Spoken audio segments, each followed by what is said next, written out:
Hi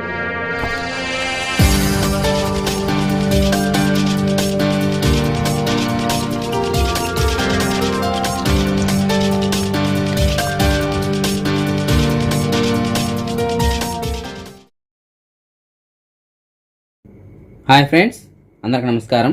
నేను మీ శ్రీనాథ్ రెడ్డి మిట్టపల్లి. ఇవాళ తారీఖు వచ్చి మే 8, 2021 సంవత్సరం. ఇవాళ ముఖ్యాంశాలకు వచ్చినట్టయితే, Kuwait cinema company vice chairman మాట్లాడుతూ ఈద్ ఉల్ ఇఫ్తార్ మొదటి రోజున కువైట్లోని సినిమా హాల్ని ఓపెన్ చేస్తామని చెప్పేసి ఆయన తెలపడం జరిగింది. అయితే ఎవరైతే కరోనా వ్యాక్సిన్స్ తీసుకొని ఉంటారో అలాంటి వారికి మాత్రం అనుమతి ఉంటుందని చెప్పేసి ఆయన తెలపడం జరిగింది. అట్లీస్ట్ ఒక వ్యాక్సిన్ అయినా సరే తీసుకొని ఉంటేనే వాళ్ళకి అనుమతి ఉంటుందని చెప్తున్నారు. అలాగే ఆరోగ్య శాఖ జారీ చేసేటువంటి ఆరోగ్య ప్రోటోకాల్స్ ఏవైతే ఉంటాయో వాటిని అనుసరించి ఈ పని వేళనైతే కనుక వాళ్ళు మార్పులు చేస్తామని చెప్పేసి వాళ్ళు చెప్పడం జరిగింది. అయితే ఇప్పటివరకు అంటే షో టైమింగ్స్ ఇలాంటివి అయితే ఇంకా నిర్ణయించలేదు. ఆరోగ్య శాఖ వాళ్ళు ఇచ్చేటువంటి ప్రోటోకాల్స్ ఏవైతే ఉంటాయో, ఆరోగ్య జాగ్రత్తలు ఉంటాయి కదా, వాటిని అనుసరించి వీళ్ళైతే కనుక ఆ టైమింగ్స్ సెట్ చేయడం జరుగుతుంది. అది కూడా అతి త్వరలో చెప్పేటువంటి అవకాశం ఉంది. సో మొత్తం మీద ఏంటంటే ఎవరైతే కరోనా టీకాలు తీసుకొని ఉంటారో అలాంటి వారికి మాత్రమే సినిమా హాల్స్కి వెళ్ళడానికి అనుమతి ఉంటుంది. కువైట్ ప్రభుత్వం మన భారతదేశం నుంచి కువైట్కి రావడానికి అన్ని జనరల్ ఫ్లైట్స్ అయితే కనుక ఆపేసింది. ఆ విషయం మీకు అందరికీ తెలుసు కదా. అది ఫస్ట్ అయితే కనుక సూన్ వీజా వాళ్ళు రావడానికి అవకాశం లేదని చెప్పారు. దాని తర్వాత ఖాదీం వీజా కలిగిన వాళ్ళు బెల్సలమా రావడానికి అవకాశం కల్పించారు. దాని తర్వాత పూర్తిగా ఏ విమానాలు లేకుండా అన్ని ఆపేయడం జరిగింది మన దేశంలో ఈ కరోనా కేసుల కారణంగా. అయితే బెల్సలమా ద్వారా వచ్చే వాళ్ళు డైరెక్ట్గా రావడానికి అయితే అవకాశం లేదని చెప్పారు, కానీ వేరే దేశాలు కూడా రావడానికి అయితే అవకాశం ఇచ్చారు. అంటే ఎక్కడైనా సరే మీరు 14 రోజులు, అంటే కువైట్ బ్యాన్ చేయనటువంటి దేశాల్లో ఒక 14 రోజులు మీరు క్వారంటైన్లో ఉండి అక్కడి నుంచి కువైట్కి రావడానికి అయితే అవకాశం ఉంటుందని చెప్పేసి వాళ్ళు చెప్పడం జరిగింది. అయితే మనం రావడానికి అయితే అప్పుడు ఉన్నటువంటి అవకాశాల్లో ఈ వేరే దేశాల నుంచి రావడానికి కొద్దిగా రిస్క్తో కూడిన పని కాబట్టి, ఎందుకంటే అక్కడ వీసా తీసుకోవాలి, అక్కడ ఒక 14 రోజులు క్వారంటైన్లో ఉండాలి, దాని తర్వాత మళ్ళీ అక్కడి నుంచి కువైట్కి రావాలి, కువైట్లో మళ్ళీ 14 రోజులు ఉండాలి. ఇదంతా ఖర్చుతో కూడుకున్న పని కాబట్టి మన వాళ్ళు చాలామంది రావడానికి నిరాకరించారు. చాలామంది రావడానికి కూడా ఇష్టపడలేదు. అయితే ఇప్పుడు కువైట్ గవర్నమెంట్ మరొక 5 ప్రదేశాలను కూడా యాడ్ చేయడం జరిగింది. వాటి ద్వారా ఈ బెల్సలమా ద్వారా వచ్చే వాళ్ళు ఎవరైతే ఉంటారో వారు అక్కడ ఒక 14 రోజులు క్వారంటైన్ ఉంది, అక్కడి నుంచి మళ్ళీ కువైట్కి రావడానికి అయితే అవకాశం కల్పిస్తున్నట్టు వీళ్ళు చెప్పడం జరిగింది. వీళ్ళు యాడ్ చేసినటువంటి ఆ 5 ప్రదేశాలు ఏంటో తెలుసా? ఒకటి వచ్చి అడిస్ అబాబా, అంటే ఇథియోపియా క్యాపిటల్ ఇది. అలాగే ఇస్తాంబుల్, టర్కీ దేశం అనమాట ఇది. అలాగే అబుదాబి, దుబాయ్, షార్జా. ఓకేనా? అడిస్ అబాబా, ఇస్తాంబుల్, అబుదాబి, షార్జా, దుబాయ్, ఈ 5 ప్రదేశాలు కూడా ప్రస్తుతానికి యాడ్ చేశారు. సో ఎవరైనా బెల్సలమా ద్వారా కువైట్కి రావాలనుకుంటే ఈ 5 ప్రదేశాల్లో ఎక్కడికైనా సరే మీరు వెళ్ళి అక్కడ ఒక 14 రోజులు క్వారంటైన్లో ఉండి అక్కడి నుంచి కువైట్కి వచ్చి కువైట్లో మళ్ళీ క్వారంటైన్లో ఉండాల్సి ఉంటుంది. సో ఇవన్నీ చేసుకున్నట్టయితే వాళ్ళకి రావడానికి అవకాశాలు ఉంటాయని చెప్పేసి కువైట్ గవర్నమెంట్ అయితే కనుక తెలపడం జరిగింది.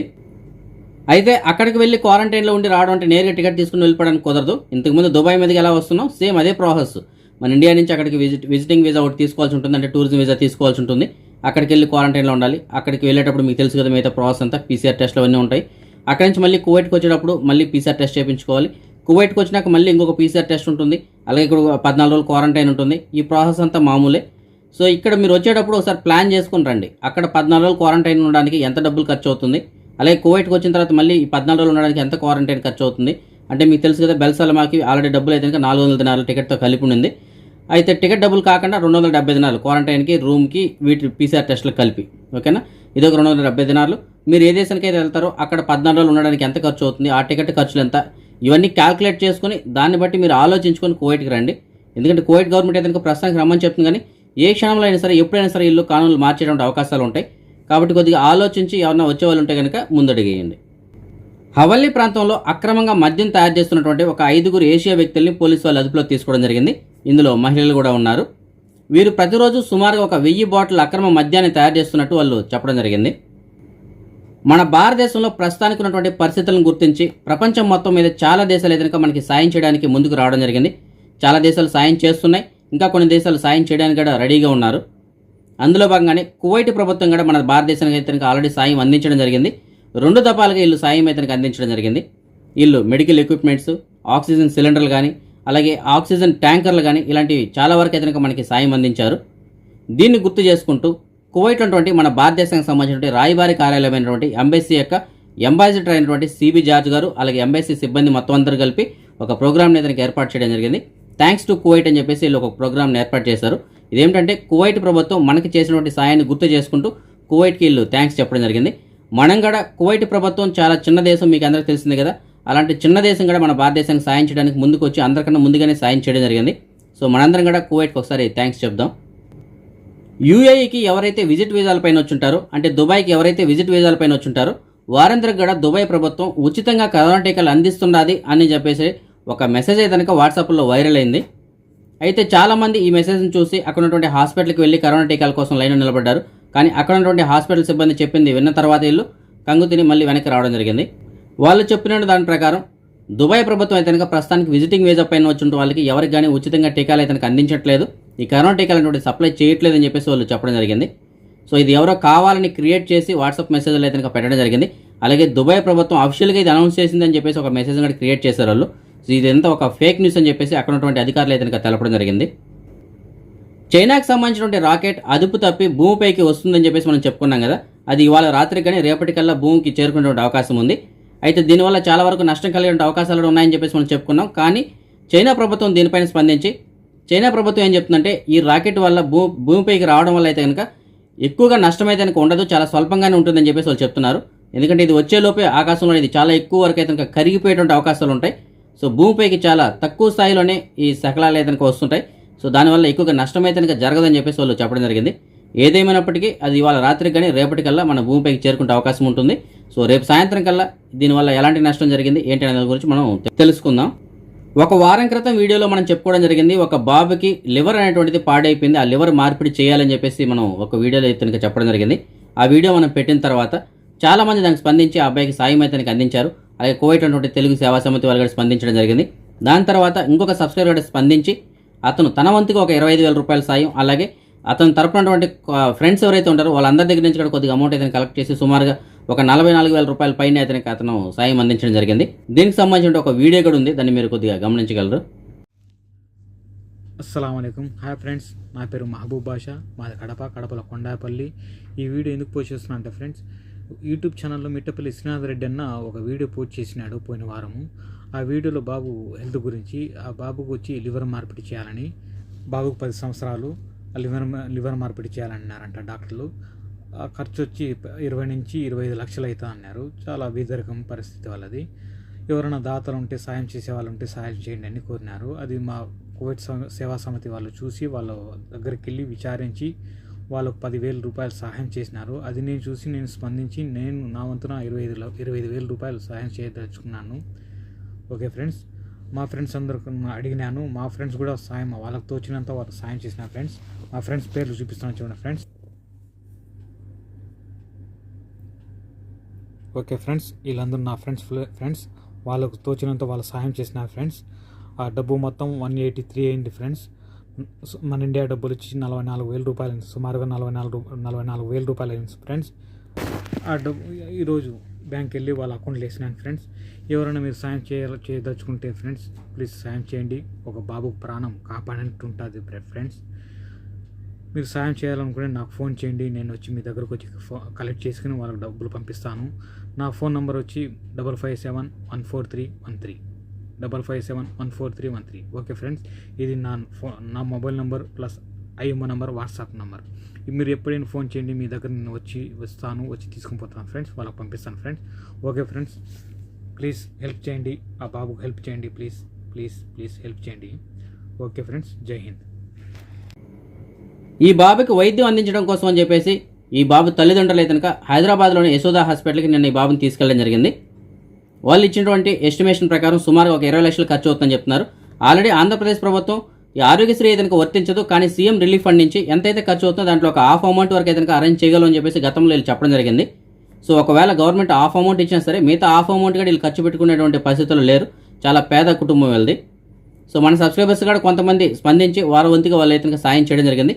ఇంకా ఎవరైనా సాయం చేయదలిస్తే కనుక ఈ అబ్బాయికి సంబంధించినటువంటి అకౌంట్ నెంబర్లో మీకు డిస్ప్లేలో ఇస్తున్నాను, ఆ నెంబర్కి మీరు అమౌంట్ అయితే పంపించవచ్చు. మన సబ్స్క్రైబర్ ఒకరు మనకి మెసేజ్ పెట్టడం జరిగింది. అతను సాల్మియా నుంచి కైతాన్ వెళ్తున్నటువంటి బస్సులో తనకు సంబంధించినటువంటి పర్సని పోగొట్టుకున్నారంట. అందులో తనకు సంబంధించిన సివిల్ ఐడి కార్డు, బ్యాంక్ కార్డులు ఇవన్నీ ఉన్నాయని చెప్తున్నారు. సివిల్ ఐడి కార్డు పైన పేరు అయితే కనుక ముంతా ఆదినారాయణ అని చెప్పేసి ఉంటుంది. సో ఫ్రెండ్స్, మీకు ఎవరికైనా సరే ముంతా ఆదినారాయణ పేరు గల సివిల్ ఐడి కార్డు దొరికినట్టయితే మీకు డిస్ప్లేలో ఒక నెంబర్ ఉంది కదా, నెంబర్ కాల్ చేసి అతనికి సమాచారం అందించగలరు. ఇంకొక సబ్స్క్రైబర్ మనకి మెసేజ్ పెట్టడం జరిగింది. అతను కూడా తనకు సంబంధించినటువంటి పర్సన్ పోగొట్టుకున్నారంట. అందులో తనకు సంబంధించినటువంటి సివిల్ ఐడి కార్డుతో పాటు ఇంకొక 4 సివిల్ ఐడి కార్డులు కూడా అందులో ఉన్నాయి. వాళ్ళు రెన్యూల్ చేయడం కోసం చెప్పేసి తీసుకెళ్తున్నారు. ఈ క్రమంలోనే అతని అయితే పర్సు పోగొట్టుకున్నారు. ఇతని సివిల్ ఐడి కార్డు పైన పేరు అయితే ఫర్వీజ్ బాషా షేక్ అని చెప్పేసి ఉంటుంది. సో అలాగే మిగతా వాళ్ళు కూడా 40 ఉన్నాయి. సో మీకు ఎవరికైనా సరే ఈ 5 సివిల్ ఐడి కార్డులు గల పర్సు కనుక మీకు దొరికినట్టయినా, లేదు ఈ సివిల్ ఐడి కార్డులు మీకు దొరికినా సరే మీకు డిస్ప్లేలో ఉన్నటువంటి నెంబర్కి కాల్ చేసి అతనికి సమాచారం అందించగలరు. ఇంకొక సబ్స్క్రైబర్ మనకి మెసేజ్ పెట్టడం జరిగింది. అతను తనకు సంబంధించినటువంటి కారును అమ్మడానికి సిద్ధంగా ఉన్నారు. ఒకటి వచ్చి టొయోటా కొరోలా కారు, అలాగే ఇంకోటి వచ్చి మిట్సుబిషి కారు. సో మీకు ఎవరికైనా అవి తీసుకోవాలనేటువంటి ఉద్దేశం ఉన్నట్టయితే మీకు డిస్ప్లేలో ఒక నెంబర్ ఉంది కదా, ఆ నెంబర్ కాల్ చేసి పూర్తిగా కనుక్కొని వెళ్ళి కారు చూసి తీసుకోవచ్చు. అదే మనం ఈ మనీ ఎక్స్చేంజ్ విషయానికి వచ్చినట్టయితే కువైట్ దినార్ వచ్చి మన భారతదేశం రూపీస్లో 242 రూపాయల 13 పైసలుగా ఉంది. అంటే సుమారుగా 242 రూపాయలుగా ఉంది. కువైట్లో ఉన్నటువంటి ఆల్ముల్లా ఎక్స్చేంజ్ సెంటర్ వారు ఆన్లైన్ సర్వీసింగ్ కూడా తీసుకోవడం జరిగింది. ఎవరైనా సరే డబ్బులు పంపించాలనుకుంటే అది ఎక్స్చేంజ్ సెంటర్కి వెళ్ళి డైరెక్ట్గా పంపించాల్సి ఉంటుంది. కానీ వీళ్ళు తీసుకొచ్చిన ఆన్లైన్ సర్వీస్ ద్వారా మీరు ఏ టైంలో అయినా సరే, అంటే రాత్రి కానీ పగలు కానీ హాలిడేస్ కానీ ఎప్పుడైనా సరే వీళ్ళకి సంబంధించిన అప్లికేషన్ ద్వారా మీరు ఆన్లైన్లో అమౌంట్ పంపించడానికి కుదురుతుంది. సో మీ దగ్గర కేనట్టుంటే ఆన్లైన్లో పంపించడానికి మీరు ట్రై చేయొచ్చు. అదే మనం బంగారం విషయానికి వచ్చినట్టయితే కువైట్లో ఉన్న మాలియాలో ఉన్నటువంటి సూకల్ వతియాలో ఉన్న ఎఫ్కే జ్యువెలర్స్ వాళ్ళు అందించినటువంటి సమాచారం మేరకు 1 గ్రాము బంగారం వచ్చి 22 క్యారెట్ల బంగారం అయితే 17 దినార్ల 250 పిల్స్గా ఉంది.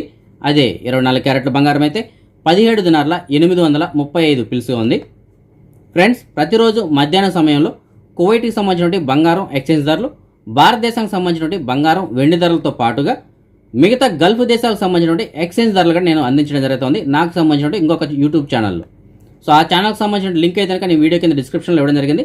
అలాగే వీడియో చివరిలో కూడా దానికి సంబంధించిన లింక్ వస్తుంది. ఆ లింక్ క్లిక్ చేసి మీరు ఆ ఛానల్ కానీ సబ్స్క్రైబ్ చేసుకున్నట్టయితే ప్రతిరోజు మధ్యాహ్నం సమయంలో ఈ అప్డేట్స్ అనేటువంటిది మీకు అందుతుంటాయి. ఇప్పుడు మనం ఈ కరోనా వ్యాధికి సంబంధించినటువంటి అప్డేట్స్ చూద్దాం. ముందుగా కువైట్ విషయానికి వచ్చినట్టయితే కువైట్కి సంబంధించిన ఆరోగ్య శాఖ వాళ్ళు నిన్న విడుదల చేసినటువంటి రిపోర్ట్ ప్రకారం కువైట్లో నిన్న సుమారుగా 1209 కొత్త కరోనా కేసులు రావడంతో మొత్తం కేసుల సంఖ్య 2,82,981కి చేరుకుంది. ఇందులో ఒక 14,436 మంది ఈ వ్యాధికి ఇంకా ట్రీట్మెంట్ తీసుకుంటూ ఉండగా నిన్న సుమారుగా ఒక 1,387 మంది ఈ వ్యాధి నుంచి కోలుకోవడంతో మొత్తం కోలుకున్న వారి సంఖ్య 2,66,917కి చేరుకుంది. అలాగే దేశవ్యాప్తంగా నిన్న ఈ కరోనా కారణంగా ఒక 7 చనిపోవడంతో మొత్తం చనిపోయిన వారి సంఖ్య 1,628కి చేరుకుంది.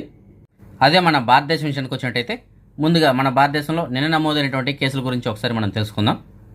నిన్న మన భారతదేశం మొత్తం మీద సుమారుగా 4,06,902 కొత్త కరోనా కేసులు నమోదై, అలాగే ఒక 3,27,670 మంది అయితే కనుక ఈ కరోనా నుంచి కోలుకోవడం జరిగింది.